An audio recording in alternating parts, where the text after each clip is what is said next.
अस्सलाम वालेकुम ख़वातीन और हज़रात, उम्मीद करता हूँ आप लोग ठीक होंगे।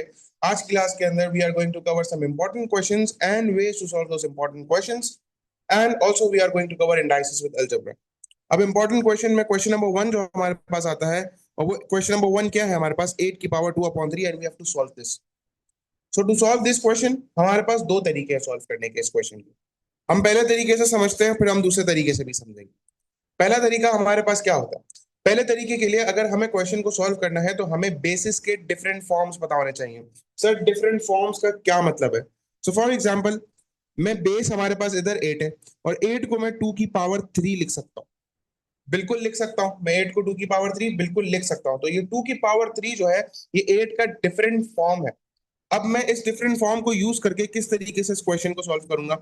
मैंने 2 की पावर 3 लिखा, ब्रैकेट के अंदर मैंने 2 की पावर 3 लिखा और ब्रैकेट के बाहर मैंने 2/3 जो हमारे पास पावर ऑलरेडी गिवन है उसको मैंने लिख लिया। आगे सॉल्व करते हैं। अब हमें ये बात पता है, ये हमारे पास कौन सा रूल अप्लाई हो रहा है? ये वो वाला रूल अप्लाई हो रहा है जिसके अंदर हम अंदर वाली पावर को बाहर वाली पावर से मल्टीप्लाई करते हैं। तो मैं 2 को एज इट इज रहने दूंगा, मैं अंदर वाली पावर को बाहर वाली पावर से मल्टीप्लाई कर दूंगा। तो ये 3 से 3 कैंसिल ऑफ हो गया, तो मेरे पास बचा क्या? 2 का स्क्वायर। जब 2 का स्क्वायर बचा तो मेरे पास फाइनल आंसर आ गया 4। तो इस तरीके से हम पहले तरीके से सॉल्व करते हैं। और पहला तरीका क्या है, इंपॉर्टेंट पॉइंट क्या आपने याद रखना है कि आपको डिफरेंट फॉर्म्स पता होने चाहिए। दूसरा तरीका, दूसरे तरीके के लिए आपके पास क्या होती है कहानी? दूसरे तरीके के लिए आपके पास कहानी ये होती है कि आपने क्या करना होता है, इस 2/3 को आपने ब्रेक डाउन करना होता है। क्या मैं 2/3 को 2 इंटू 1/3 लिख सकता हूं? जी हाँ, बिल्कुल लिख सकता हूं। अब मैं क्या करूंगा, इस 1/3 को 8 के साथ अंदर ब्रैकेट में रख दूंगा। 8 के साथ 1/3 को अंदर ब्रैकेट के अंदर रख दूंगा और इस 2 को मैं बाहर रहने दूंगा। इस 2 को मैं बाहर रहने दूंगा। अब आगे किस तरीके से सॉल्व करेंगे? हमें यह बात पता है कि 8 की पावर 1/3, किसी भी चीज के ऊपर पावर 1/3 लगी हुई होती है तो हम उसको क्यूब रूट ऑफ 8 लिख सकते हैं। सही है, उसको क्यूब रूट के साथ लिख सकते हैं। तो हमने क्यूब रूट लगाया और बाहर पावर 2 लगा दी। नाउ आगे क्या करेंगे? हम हमें पता है अंडर क्यूब रूट ऑफ 8 क्या होता है। क्यूब रूट ऑफ 8 हमारे पास होता है 2 और 2 का स्क्वायर होता है हमारे पास 4। तो आपने देखा कि दोनों तरीकों से आपके पास आंसर जो है, दोनों तरीके वे 1 वे 2, इन दोनों तरीकों से आपके पास आंसर 4 ही आ रहा है। आपके पास दोनों तरीकों से आंसर 4 ही आ रहा है। अब आपको जो सूटेबल लगे, जो आप जिस पे कंफर्टेबल हो, वो आपने तरीका इस्तेमाल करना है इसको सॉल्व करने के लिए। चले, अब हमारे पास इस तरीके का कुछ क्वेश्चन आता है कि x की पावर 3/2 और इक्वल्स टू के बाद 64 लिखा हुआ है। आपको बोला है find the value of x, x की वैल्यू निकालनी है हमें। अब जब हमें x की वैल्यू निकालनी है तो एक चीज हमें पता है, और वो चीज क्या पता है कि हमें इस पावर को उठा के दूसरी साइड पे फेंकना है। तो जब हम इस पावर को उठा के दूसरी साइड पे फेंकेंगे तो हमारे पास पावर रेसिप्रोकेट हो जाती है। ये रूल भी हमने पढ़ा था। तो जब मैं इस पावर को उठा के 3/2 को उठा के दूसरी साइड पे फेंकूंगा तो ये हमारे पास बन जाएगा 64 की पावर 2/3। अब ये 64 की पावर 2/3 को हम किस तरीके से सॉल्व कर सकते हैं? हम दो तरीकों से सॉल्व कर सकते हैं, जैसे हमने अभी ऊपर भी सीखा। हम इसको दो तरीकों से सॉल्व कर सकते हैं। अब वो दो तरीकों से हम सॉल्व करेंगे। पहले तरीके से सॉल्व करता हूं।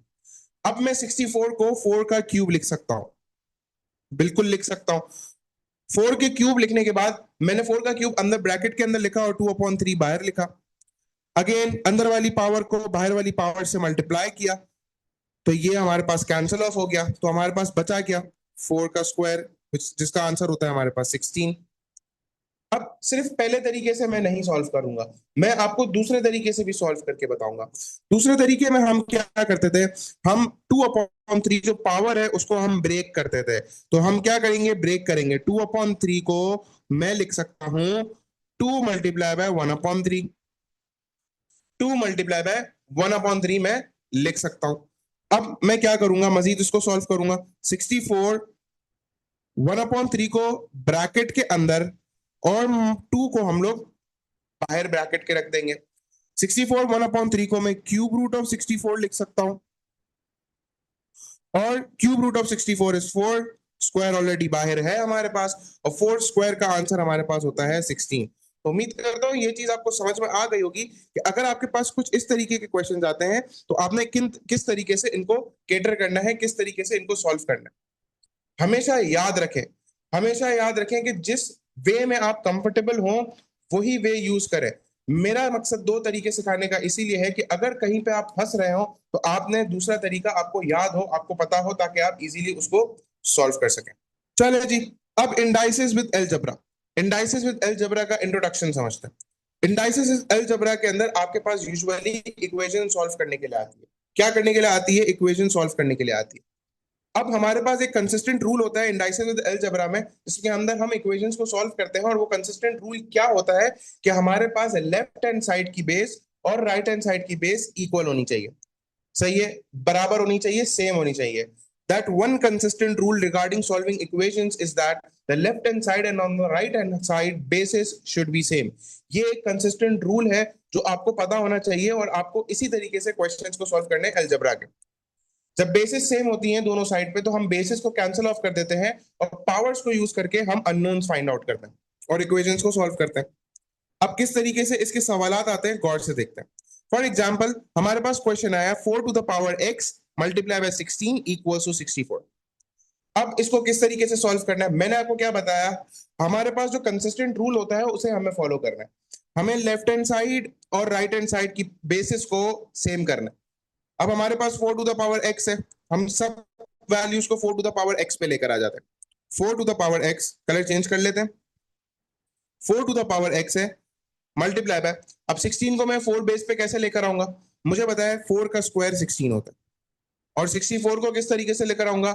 हमें यह बात पता है कि 4 का क्यूब जो होता है वो 64 होता है। अब अगर हम गौर से देखें तो यहां पर हमारे पास कौन सा रूल अप्लाई हो रहा है? रूल नंबर 1 अप्लाई हो रहा है। कौन सा रूल अप्लाई हो रहा है? रूल नंबर 1 अप्लाई हो रहा है, जिसके अंदर हम क्या करते हैं, जब बेसिस सेम होती हैं तो पावर्स क्या हो जाती हैं? ऐड हो जाती हैं। जब बेसिस सेम होती हैं तो पावर्स ऐड हो जाती हैं।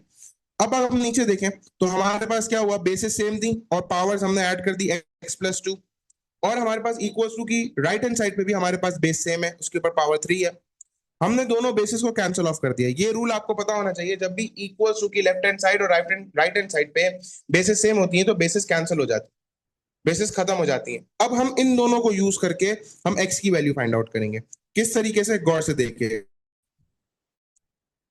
x+2 equals to 3, x equals to 3 minus 2, और x की वैल्यू हमारे पास क्या आ गई? 1 आ गई। तो उम्मीद करता हूं ये चीज आपको समझ में।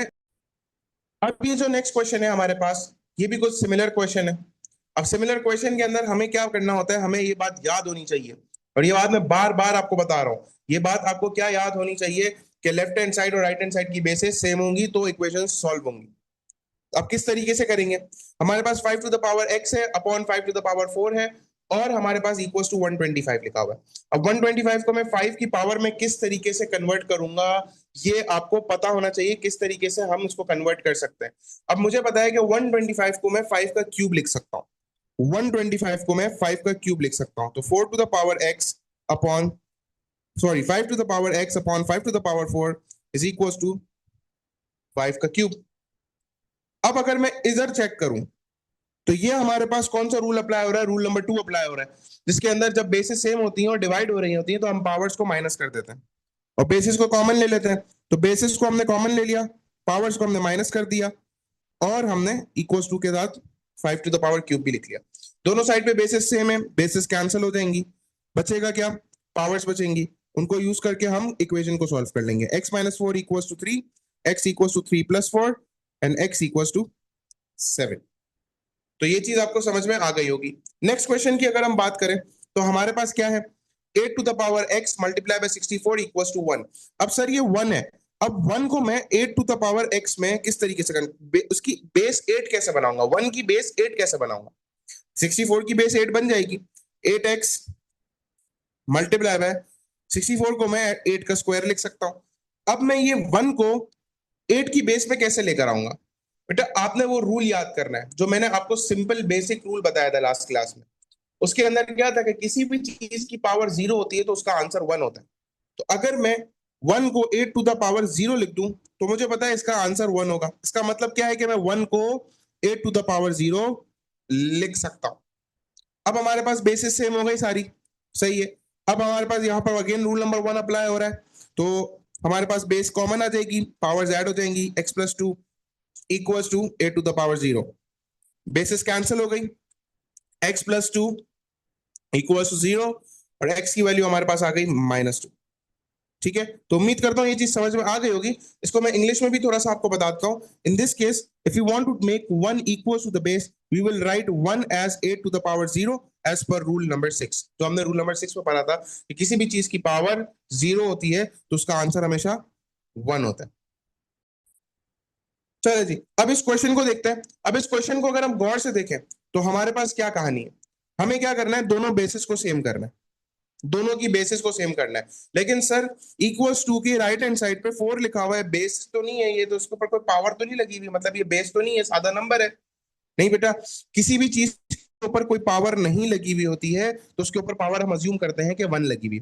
64 को मैं 4 का क्यूब लिख सकता हूँ, इक्वल्स टू 4 के ऊपर मैं पावर 1 लगा सकता हूँ। Any base with no power will be assumed as power 1। अब दोनों बेसिस सेम हो गई, बेसिस कैंसिल ऑफ हो गई। मेरे पास क्या बचा, 3b-1 equals to 1, sorry, and b equals to 1/3। तो उम्मीद करता हूं ये चीज आपको समझ में आ गई होगी। अब जो लास्ट पार्ट है हमारे पास, that is very important. Indices के अंदर हमारे पास साइमल्टेनियस इक्वेशंस भी आ जाती हैं, कभी कभी साइमल्टेनियस क्वेश्चंस आ जाते हैं। तो साइमल्टेनियसली सॉल्व करने के लिए हम क्या करेंगे, हमने जितना भी सब कुछ पढ़ा अलजेब्रा के अंदर, जो जो रूल्स हमने पढ़े उन सबको एक साथ अप्लाई करेंगे और हम साइमल्टेनियसली सॉल्व करेंगे। सो अब हमें क्या करना है, इक्वेशन के लिए, इक्वेशन सॉल्व करने के लिए, साइमल्टेनियसली भी सॉल्व करने के लिए, अगर इंडाइसिस विद अलजेब्रा का सवाल है तो हमेशा एक कंसिस्टेंट रूल याद रखना है कि लेफ्ट हैंड साइड और राइट हैंड साइड की बेसिस सेम होनी चाहिए। तो हमें इधर भी यही चीज करनी है दोनों इक्वेशंस के लिए। सबसे पहले हम पहली इक्वेशंस के लिए कर लेते हैं। पहली इक्वेशन क्या है, 4x to the power 2 equals to 2 3 by -1। दोनों की बेसिस सेम करने के लिए मैं 4 को 2 का स्क्वायर लिख सकता हूं। ठीक है, तो 2x + 4 हो जाएगा ये पावर, इक्वल्स टू 2 3y - 1। तो हमारे पास बेसिस खत्म हो गई, बचा क्या, 2x + 4 इक्वल्स टू 3y - 1। इसको रीअसेंबल कर लेते हैं। सो मैं 2x - 3y equals to -4 - 1, 2x - 3y equals to -5। तो ये हमारे पास पहली इक्वेशन आ गई। पहली इक्वेशन आने के बाद हमें दूसरी इक्वेशन बनानी है। दूसरी इक्वेशन बना लेते हैं। हमारे पास 9y - 1 है, 9 की पावर 9y - 1 है, इसको 3 में कन्वर्ट करना है, 9 को 3 में कन्वर्ट करना है। तो मैं 3 का स्क्वायर लिख दूंगा, 3 का स्क्वायर लिखूंगा तो ये हो जाएगा 2y - 2 पावर और 3 2x + 1। बेसिस कैंसिल हो गई, बचा क्या हमारे पास, 2y - 2 इक्वल्स टू 2x + 1। पहले इसको भी रीअरेंज कर लेते हैं, रीअसेंबल कर लेते हैं। 2y - 2x equals to 2 + 1, 2y - 2x is equals to 3। अभी हमारे पास दो इक्वेशंस आ गई। अब इन दोनों इक्वेशंस को हमें साइमल्टेनियसली सॉल्व करना है। इन दोनों इक्वेशंस को साइमल्टेनियसली सॉल्व कर लेते हैं। एलिमिनेशन मेथड लगा लेते हैं जल्दी से। एलिमिनेशन मेथड किस तरीके से लगाते हैं हम लोग, किसी भी एक वेरिएबल को हम एलिमिनेट कर देते हैं। अब एक वेरिएबल को एलिमिनेट करने के लिए हमारे पास सबसे इजी वेरिएबल जो है वो x है, क्योंकि वो ऑटोमेटिकली एलिमिनेट हो रहा है, तो इसको हम एलिमिनेट कर देंगे। बचा के हमारे पास ये और ये, इसको यूज करके हम क्वेश्चन को सॉल्व करते हैं और y की वैल्यू निकाल लेते हैं। सो -3y + 2y हमारे पास -y बनता है और -5 + 3 इज इक्वल्स टू -2। माइनस से माइनस कैंसिल हुआ तो y की वैल्यू हमारे पास आ गई 2। अब x की वैल्यू फाइंड आउट कर लेते हैं। x की वैल्यू फाइंड आउट करने के लिए हम किसी भी इक्वेशन में y की वैल्यू को पुट कर लेते हैं। तो मैं फर्स्ट इक्वेशन में पुट कर लेता हूं। सो 2x - 3, y की वैल्यू 2 है, equals to -5। So 2x - 6 equals to -5, 2x is equals to -5 + 6, 2x equals to 1, x equals to 1/2। x की वैल्यू क्या आ गई हमारे पास, 1/2। अब उम्मीद करता हूं ये चीज आपको प्रॉपर्ली समझ में आ गई होगी।